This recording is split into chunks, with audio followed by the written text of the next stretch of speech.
Nom c'est Carmel Talleyrand, son petit message que moi porté pour parents haïtiens yo.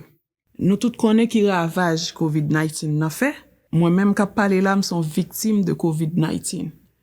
En pile recherche faite et recherche yo montré que li safe pour petit moun yo prend vaccin parce que vaccin a protégé ti moun yo contre en pile gros catastrophe qui t'a arrivé yo si yo t'a prend COVID-19 là. Moi-même moi j'ai 3 ti moun, moi vacciné tête moi et me vacciner ti moun moi yo.